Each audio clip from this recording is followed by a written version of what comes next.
Our next presentation will be from Carrie Seger from the Applied Ocean Sciences, and Carrie will present about the unique call of the emperor penguin E79. Presentation up here. Sorry, or I can just pretend to do turtles again, something I totally don't know about.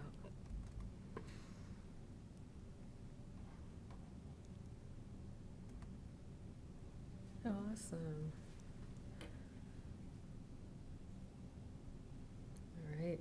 Thank you for the introduction. I'm first going to say I'm second author on this. The other Kay Seger is my younger brother. He did his Marine Technology Society internship 14 years ago in high school. And so this is actually presenting that work over a decade later. Ann Bowles was his mentor during that internship, and Justin is the keeper at SeaWorld. So I get to be the lucky one to present their research today. This is Pearl. Pearl was born to SeaWorld, SeaWorld's colony last year, and it reminded us that we had not gotten this finished yet. So, and this is Cody in his fledgling state as a scientist also. But Pearl's not who we're going to talk about today. She was just our inspiration to finally get around to doing this. The animal that we're going to talk about today is EM79. EM79 was pair bonding, potentially, with another male, EM81, back in 2014. In the end, they wound up just keeping company, which is a different phase during the mating season. And E79 did go on to pair bond with females in subsequent years. But E79 had a very notably different call. And so it was notable just because keeping company with another male and had a different call. There were a lot of questions about the anatomy of what was making that call happen, because usually calls are sexually dimorphic in these animals. So a typical male call, just for fun. We'll play the one that's on the screen first. E79 only did a 3-sequence once, but we're going to do a 3-sequence male call since that happens about a third of the time next.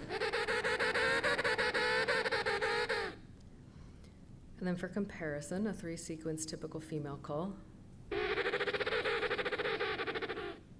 So, it depends how trained you are, if you hear a difference in that or not. And then E79's call, which has features that, according to Anne, they had not seen before in their colony or in colonies that they had looked at in Antarctica. That includes these things we started calling pickup notes, for lack of a better term. You can see how usually everything is arranged in bursts, but there was these little hiccups, or since I'm a musician, we've called them pickup notes. And then also the longer bursts tend to trill a lot more. They remind me of trilling keys on a piano. Usually those trills are much more consolidated and harder to hear what the human ear is trilling. This is what he sounds like.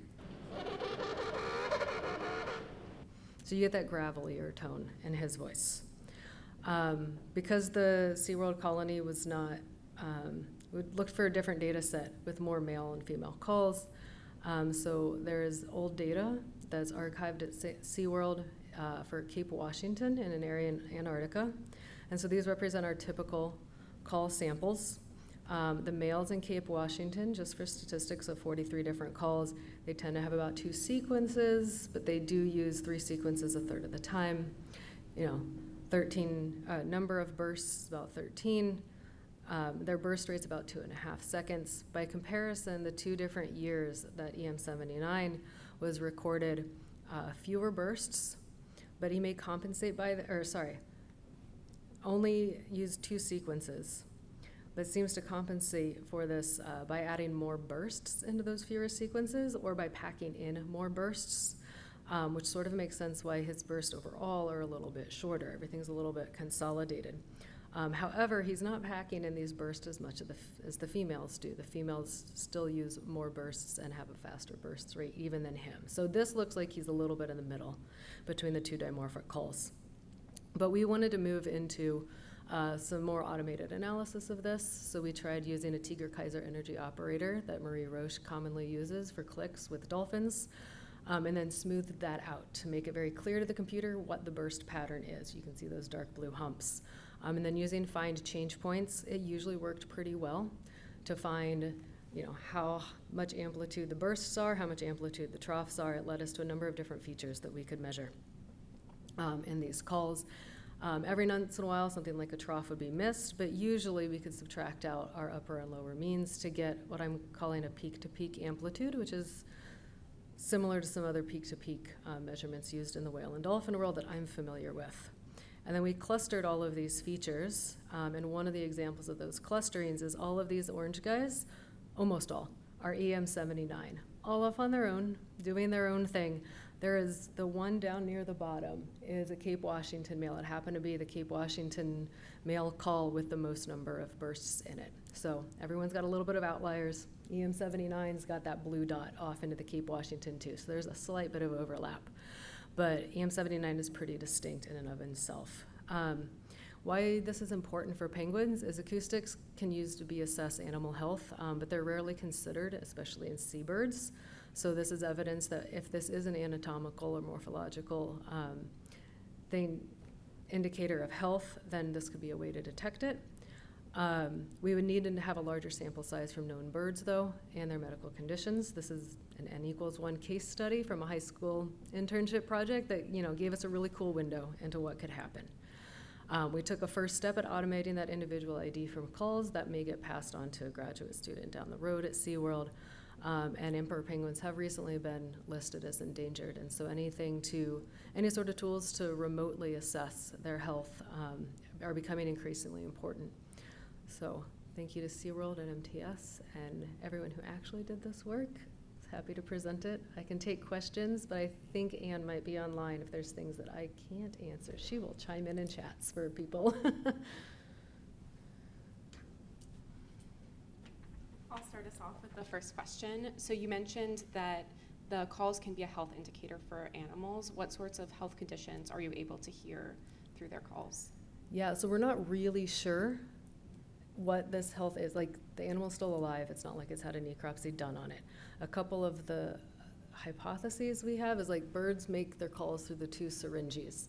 It is possible that those two are not vibrating in sync with each other the way it would be. So perhaps one is shorter, one is thicker, one is inflamed. There could be something to do with that.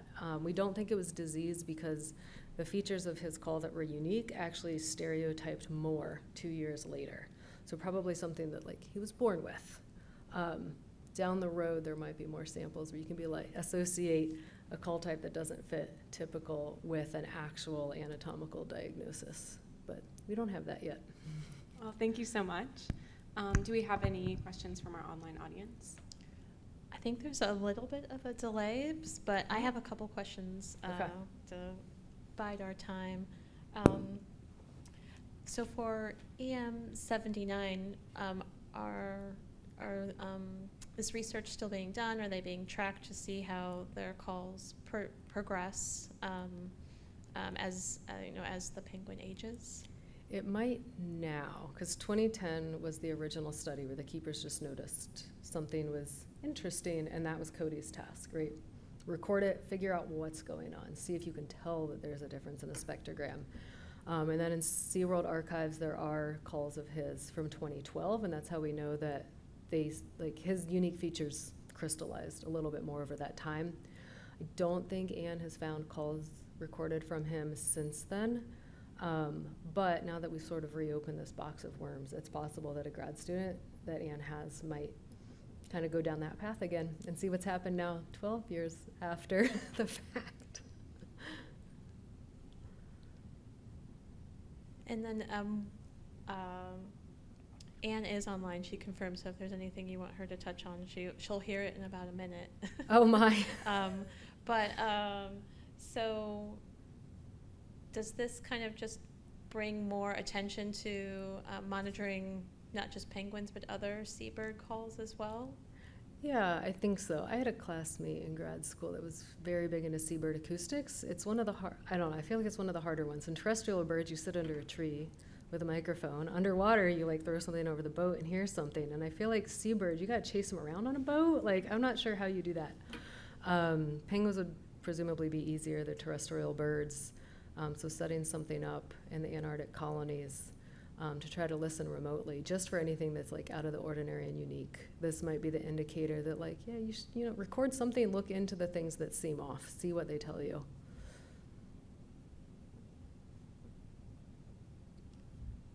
And I think our last question from the online group will just be, so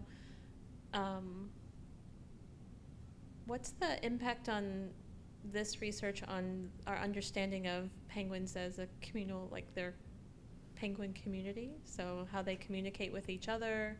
Are there insights that have been gleaned on that front? Yeah, I feel like Anne could write a book on that. I think the functionality, it would be interesting to know, since their calls are so stereotyped anyway, between the sexes. Like, they would use these calls to find chicks when they come back from sea, contact calling with each other, find each other in the large swarm of penguins. It's usually, in their flock. If there was something about EM79's call that made it particularly hard to distinguish, or had some sort of encoded indicator that maybe this bird isn't healthy, maybe, like, who knows if birds have a weirdness or a health indicator for the calls.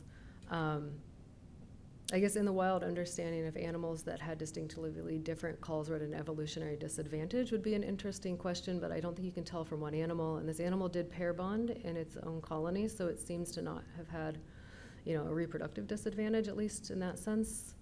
But yeah, I think it opens up a bunch of questions of how calls function, how calls crystallize from juvenile, because EM79 did have, we didn't say it in the presentation, had some aspects of juvenile calls they tend to grow out of also. So how the birds respond to those different features, I don't think there have been studies done on it. Yay, more future research. All right, I think that is a wrap from the online side of things. Thank you so much, Carrie.